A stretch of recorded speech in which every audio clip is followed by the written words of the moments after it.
Hi all, എല്ലാവർക്കും പുതിയൊരു വീഡിയോയിലേക്ക് സ്വാഗതം. ഞാൻ ഡോക്ടർ ആരതി ധീരജ്.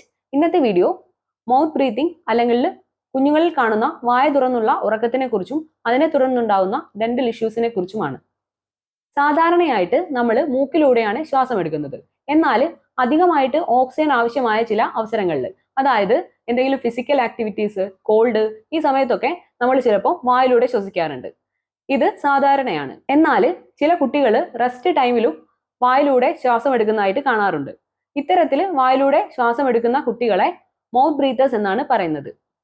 സാധാരണയായിട്ട് ഉറങ്ങുന്ന സമയത്തൊക്കെയാണ് ഇങ്ങനെ കുഞ്ഞുങ്ങൾ വായിലൂടെ ശ്വസിക്കുന്നതായിട്ട് കാണുന്നത്. വളർച്ചയുടെ ഘട്ടത്തിലുള്ള കുട്ടികളിൽ മുഖത്തിന്റെ ഷേപ്പ്, താടിയലിന്റെ ഗ്രോത്ത്, പല്ലിന്റെ ഷേപ്പ്, ഇതിനെയെല്ലാം വളരെ ദോഷകരമായിട്ട് ബാധിക്കുന്ന ഒരു ബാഡ് ഹാബിറ്റ് ആണ് മൗത്ത് ബ്രീത്തിങ്. ഇതിനുള്ള ട്രീറ്റ്മെന്റ് നേരത്തെ തന്നെ എടുത്തില്ലെങ്കിൽ കുഞ്ഞിന് ഭാവിയിൽ ഫേഷ്യൽ ഡിഫോർമിറ്റീസ് ഉണ്ടാവാനുള്ള ചാൻസ് വളരെയധികം കൂടുതലാണ്. ഇനി മൗത്ത് ബ്രീത്തിങ്ങിന്റെ കാരണങ്ങൾ എന്തൊക്കെയാണെന്ന് നോക്കാം.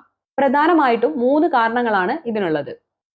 അനാട്ടമിക്കൽ റീസൺസ്, ഒബ്സ്ട്രക്റ്റീവ് റീസൺസ്, പിന്നെ ഹാബിച്വൽ റീസൺസ് എന്നിങ്ങനെ 3 കാരണങ്ങൾ കൊണ്ടാണ് സാധാരണയായിട്ട് മൗത്ത് ബ്രീത്തിങ് ഉണ്ടാവുന്നത്. അനാട്ടമിക്കൽ റീസൺസ് എന്തൊക്കെയാണെന്ന് വെച്ചാൽ, നമ്മൾക്ക് മേൽചുണ്ടിന്റെ വലിപ്പക്കുറവ് മൂലം അല്ലെങ്കിൽ ഇൻകോമ്പിറ്റന്റ് ആയിട്ടുള്ള ലിപ്സ് മൂലം മൂക്കിലൂടെ ശ്വാസം എടുക്കാൻ സാധിക്കാതെ വായിലൂടെ ശ്വാസം എടുക്കുന്ന അവസ്ഥയാണ് അനാട്ടമിക്കൽ റീസൺസിൽ.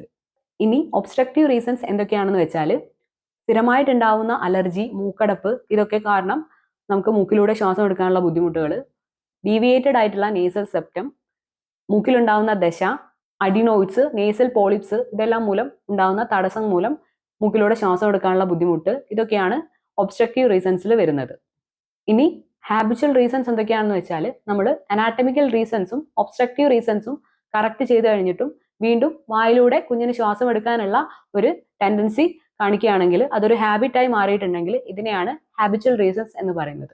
മൗത്ത് ബ്രീത്തിങ് കൂടുതലായിട്ട് കാണുന്ന കുട്ടികൾ നാക്കുപയോഗിച്ച് മുൻഭാഗത്തുള്ള പല്ലുകൾ മുൻപോട്ട് ഉന്താനുള്ള ചാൻസ് വളരെയധികം കൂടുതലാണ്. അങ്ങനെ നോർമലി യു ഷേപ്പിലുള്ള ആർച്ച് വി ഷേപ്പിലായി മാറാനുള്ള ചാൻസ് വളരെയധികം കൂടുതലാണ്.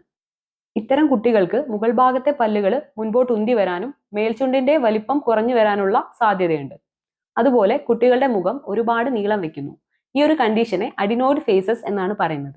കൂടാതെ സ്ഥിരമായിട്ട് വായ തുറന്നു ഉറങ്ങുന്നത് മൂലം കുട്ടികളിൽ പല്ലുകൾ പെട്ടെന്ന് കേടുവരാനും വായനാറ്റം, മോണരോഗം തുടങ്ങിയ കണ്ടീഷൻസ് കാണാനും സാധ്യത കൂടുതലാണ്. ഇനി ഇതിനുള്ള ചികിത്സാ രീതികൾ എന്തൊക്കെയാണെന്ന് നോക്കാം. മൗത്ത് ബ്രീത്തിങ് സ്ഥിരമായി കാണുന്ന കുട്ടികളിൽ എന്തെങ്കിലും നേസൽ ഒബ്സ്ട്രക്ഷൻസ് അല്ലെങ്കിൽ മൂക്കിൽ എന്തെങ്കിലും തടസ്സമുണ്ടോ എന്നറിയാൻ ഒരു ENT ഡോക്ടറിനെ കാണേണ്ടതാണ്. ഇതല്ലാതെ കുട്ടികൾക്ക് വായിലൂടെ ശ്വാസം എടുക്കുന്നത് ഒരു ശീലമായി മാറിയാൽ ഹാബിറ്റ് ബ്രേക്കിംഗ് അപ്ലയൻസ്, അതായത് ഓറൽ സ്ക്രീന് അല്ലെങ്കിൽ വെസ്റ്റിബുലാർ സ്ക്രീൻ പോലുള്ള ഹാബിറ്റ് ബ്രേക്കിംഗ് അപ്ലയൻസ് യൂസ് ചെയ്തിട്ട് നമുക്ക് ഈ കണ്ടീഷൻ കറക്റ്റ് ചെയ്യാൻ സാധിക്കും. ഓറൽ സ്ക്രീൻ കുഞ്ഞിന് 3 മണിക്കൂർ ഉണർന്നിരിക്കുന്ന സമയത്തും കൂടാതെ ഉറങ്ങുന്ന സമയത്തും വെച്ചു കൊടുക്കേണ്ടതാണ്.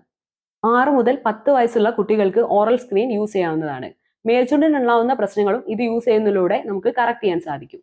ഈ മെത്തേഡ്സ് എല്ലാം യൂസ് ചെയ്തിട്ട് ഭാവിയിൽ ഒരുപാട് സർജിക്കൽ കറക്ഷൻസ് ഒന്നും ഇല്ലാതെ മൗത്ത് ബ്രീത്തിങ് ഒരു ഡെന്റിസ്റ്റിന്റെ സഹായത്തോടെ നമുക്ക് നേരത്തെ തന്നെ കറക്റ്റ് ചെയ്തെടുക്കാൻ സാധിക്കും. കുട്ടികളിൽ കാണുന്ന മൗത്ത് ബ്രീത്തിങ്ങിനെ കുറിച്ചുള്ള മാക്സിമം കാര്യങ്ങൾ ഈ വീഡിയോയിൽ ഉൾപ്പെടുത്തിയിട്ടുണ്ട്. വീഡിയോ ഇഷ്ടമായാൽ വീഡിയോ ലൈക്ക് ചെയ്യുക. പുതിയ അറിവുകൾ എല്ലാവരിലേക്കും ഷെയർ ചെയ്യുക. ബൈ.